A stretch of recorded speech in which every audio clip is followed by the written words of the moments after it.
Live Like Rach. A Fargo family is honoring their daughter's memory with a campaign to battle colorectal cancer. Pat Munson is Rachel's mom, and she joins us today along with Dr. Kimberly Kolkhorst from Essentia Health. Welcome, ladies. Thank you. Thanks.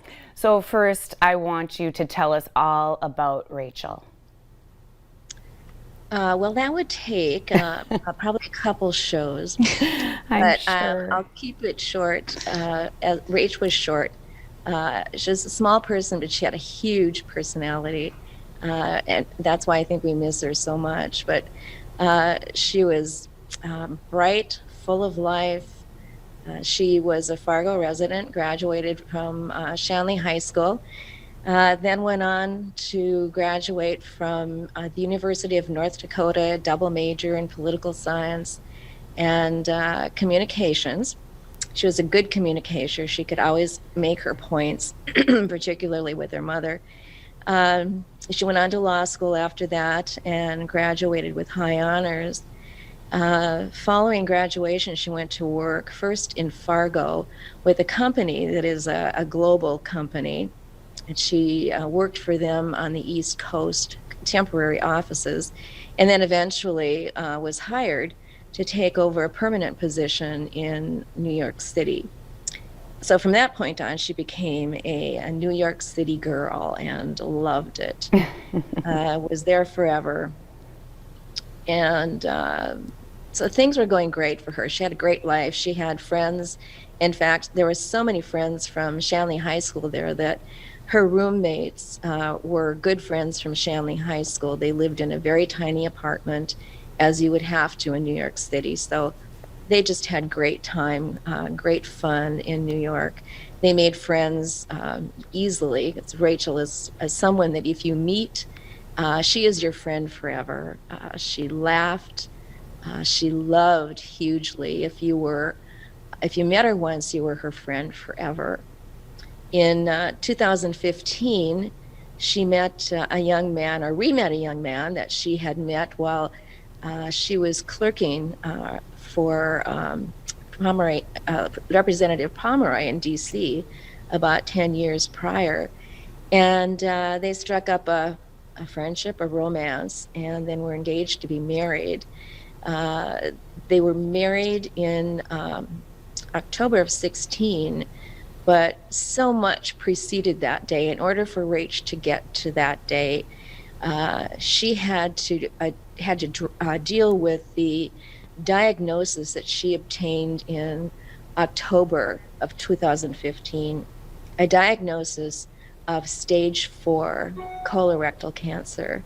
There was a large tumor that was found in her rectum.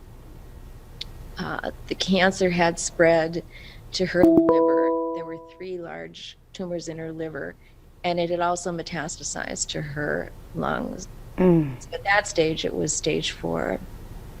The doctors had considered that before she was able to get married, she would have to undergo several months of chemotherapy, which she agreed to. And then after the wedding, we would do the surgery. It was a massive surgery to remove all of the tumors. And then after that, again, she went under a different type of chemo, but again, very tough and enduring chemo. We brought her back to Fargo during that time, and she lived in Fargo with us for about a year. But during that year, she traveled a lot because some of her teams, the teams that she was managing, were located in India and Manila. Daniel, her husband, worked in Afghanistan, and they would meet temporarily in London. So she did a lot of traveling. Wow. To her significant condition. Yeah. So she just had to plan that. Okay. So when did you start the Live Like Rach campaign? Almost immediately. When Rachel's condition started to deteriorate in 2008, she was very reluctant to talk about getting sick and being sick. She always wanted to beat cancer. She was always very, very hopeful. She never gave up the fight, not even at the end. She never gave up the fight. She didn't want anybody to know her as having cancer.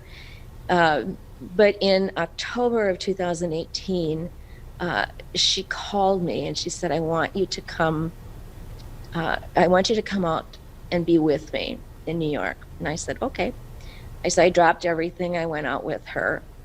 And so she went through chemo treatment. She went through immunotherapy treatment. And then finally, we started clinical trials.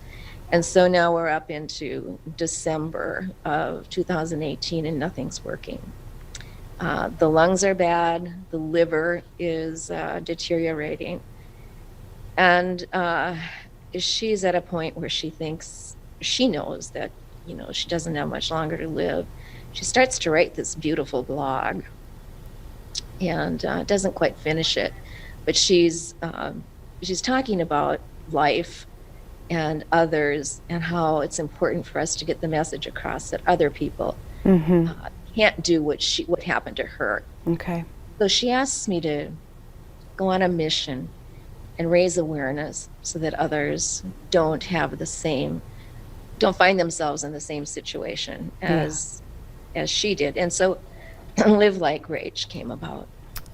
Love it and love it. So, and I hate to cut you off because I know you have so many more things that you could share about this, but I do want to hear from Dr. Kohlhorst a little bit here. So, Dr. Kohlhorst, what do people need to know, like the signs and the symptoms? Absolutely, yes. Good morning, Heidi. Thank you for having us on. This is an important topic, and we have important messages here. So for colorectal cancer, it's the third most common cancer in the United States, and it's the second leading cause of death in the United States. And so what we've noticed in the last 20 years is actually the death rates have actually started to decline.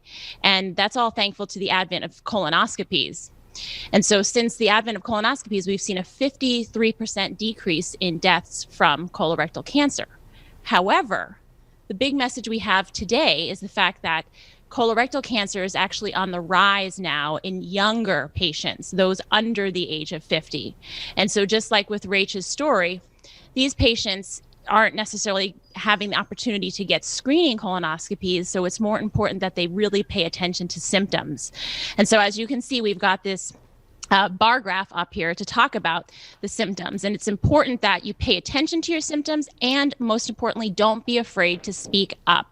Talk about your symptoms. If you have these symptoms, make sure you notify a healthcare provider. So some of the most common symptoms are constipation, and then blood in the stools. And then with constipation, you can also see diarrhea. So what we say is a change in bowel habits, where all of a sudden you never used to have diarrhea, and now you are, or you never used to have diarrhea, and now you've noticed that you're more constipated.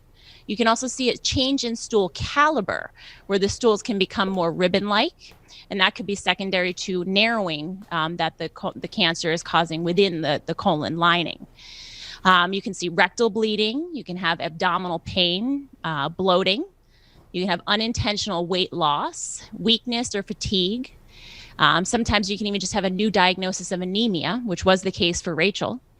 And then the other important thing to think about here too is the fact that you can have no symptoms at all. And that's where screening really comes into play, where I've done colonoscopies on patients and I've removed a mass, and it turns out that there was actually cancer within that mass, and the patient didn't have any symptoms at all. That is very interesting. So paying attention to your body, once again, so extremely important, of course, and going in and just getting, if you notice something's wrong, going in right away, correct? Absolutely. Okay. Yes, and March is Colorectal Cancer Awareness Month, but what I say is every day is Colorectal Cancer Awareness Day. So every day, pay attention and just don't be afraid to speak up, because young people are dying from this, and we need to be able to talk about it and find and catch these patients earlier. Something else that we've noticed with these younger patients is that they're presenting later, so they don't necessarily know what these symptoms are, and they don't expect it to be colon cancer. And so they often have to see multiple physicians before they even get that diagnosis. And sometimes they'll be told that they have irritable bowel syndrome or hemorrhoids or an anal fissure. And so colon cancer is usually the last thing on their mind. And that's why we're here today to say, this could be cancer. And we're seeing these rates increase. So please make sure you speak up and get a colonoscopy done. And even if it's normal, it's just the peace of mind of it that is worth every bit of the procedure. Absolutely. Thank you so much, ladies. The Live Like Rach website, we will put that up on our Facebook page for everybody, and hopefully then other people can get involved in this too. Thank you so much, and of course my sincere condolences to you, Pat, and to your family, of course, and Rachel will live on in Live Like Rach. Thank you so much. Thank you. All right, everybody, stay with us. We will be right back.